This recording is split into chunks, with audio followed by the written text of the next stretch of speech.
Hi guys, Alice Greczyn here. This is lesson 2 of a 13-part video series called the Presidential Calendar Mnemonic, how to tell the day of any date. If you missed the intro video, click here or find the link in the description. For our second lesson, we're going to learn something called Mod 7 math. Again, if you panic at the word math, you're not alone, but I promise you it's really easy. Just the addition and subtraction of small numbers that'll help us arrive at our day code, which you just learned. Take a look at this sequence of numbers. 0, 7, 14, 21, 28, and 35. Yes, these are just multiples of 7, including 0. And before long, you'll know the sequence backward and forward and at random, and that's what we want, instant recall. We all know there are 7 days of the week. In our first lesson, we learned the day codes for each day. Tuesday is Tuesday, Friday is Fives Day, and so on. Mod 7 math is going to teach us how to arrive at the single-digit number that'll tell us our day code. Remember, our formula to finding the day of any date is this. We need to add the day of the month, plus month code, plus year code, plus century code. Then we're going to do this thing called Mod 7 that I'm about to teach you. We already know that the day of the month code is simply the numerical date. So let's dive into Mod 7. And actually, let me show you how Mod 7 works using an example. Say we want to know what day of the week October 16th, 1822 was. First, we combine the day of the month, which is 16, with month code 4 for October, year code 2 for 22, and century code 2 for the 1800s. I haven't taught you these codes yet, but I will soon. Add these numbers together and we get a sum total of 24. But our day codes only go from 0 to 6. So how do we know what day of the week 24 is supposed to be? Here's where Mod 7 math comes in. It's super easy with a little practice, so hang in here with me. Mod 7 math takes the multiple of 7 that's both closest to and under our final tallied sum, and then we subtract that multiple from our sum. So in this case, our sum is 24. So the closest multiple of 7 to 24, that's under 24, would be 21. Then all we do is subtract 21 from 24 to get 3, which means 24 mod 7 is 3. And 3 is the day code for what? Wednesday. And that is how we know October 16th, 1822 was a Wednesday. Here are some other examples of how to do Mod 7 math. 9 mod 7 is 2, because the closest multiple of 7 to 9, that's under 9, is 7.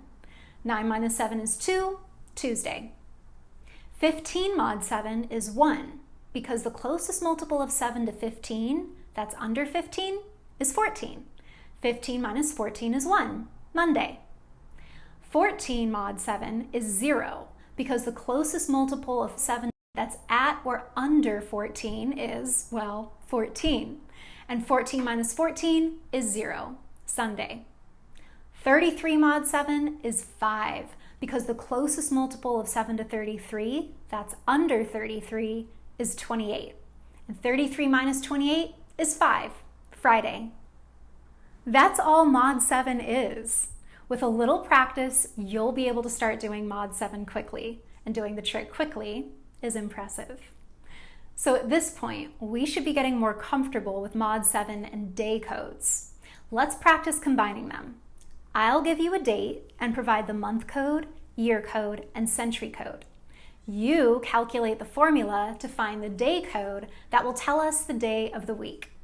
Pause this video and write down your answers to the following exercises. Ready to check your answers? If your answers in order match this, congratulations, you now understand the process. Did you miss one or two? That's okay. One common hiccup people run into, like me when I was learning, is forgetting a small but crucial step to Mod 7 math. Forgetting to use the multiple of 7 that's both closest to and under the formula sum. So let's say a sum is 26. The closest multiple of 7 to 26 is 28. But 28 isn't also under 26. Therefore, we have to use 21. 26 take away 21 is 5, so 26 mod 7 is 5, Friday. Bonus tip. Want to know a mathematical shortcut? I have two. They're totally optional, but some people find they help make mod 7 math easier. So tip number 1. In mod 7 world, 6 equals -1. This means that adding 6 is equivalent to subtracting 1. What do I mean? All right, let's take August 31st, 1692. The day of the month is the 31st. The month code for August is 6. The year code for 92 is 6. And the century code for the 1600s is also 6. How quickly can you add up those numbers? I think the sum is 49, but I would rather use smaller numbers. And I can substitute 6s with -1s. So now our formula looks like this. 31 minus 1 minus 1 minus 1. That's 28. Much easier than counting all of those 6s. And what's 28 mod 7? 0, which is how we know August 31st, 1692 was a Sunday. Tip number 2. You can use mod 7 math at any point in the formula, as many times as you like. Sometimes it's easier to do mod 7 on the day of the month first. Let's look once more at August 31st, 1692. Let's do the formula again, but first, let's simplify 31. 31 mod 7 is 3 because we subtracted the closest multiple of 7 to 31 that's under 31, which is 28. 31 minus 28 is 3. So now our formula becomes 3 minus 1 minus 1 minus 1, which is again 0, Sunday. Using mod 7 math helped simplify 31 plus 6 plus 6 plus 6, mod 7, to 3 minus 1 minus 1 minus 1, mod 7. Both roads lead to 0, which is Sunday. Now that you know mod 7 math, that's really all there is to understanding the formula for this memory trick. Just a small matter of converting centuries, months, and years into codes, then adding those codes together and doing mod 7 math. Our next several lessons are going to tackle those codes. Century codes are easy because there are only 4 of them. Month codes are a little harder because there are 12 months, but we've made them fun with the help of emojis.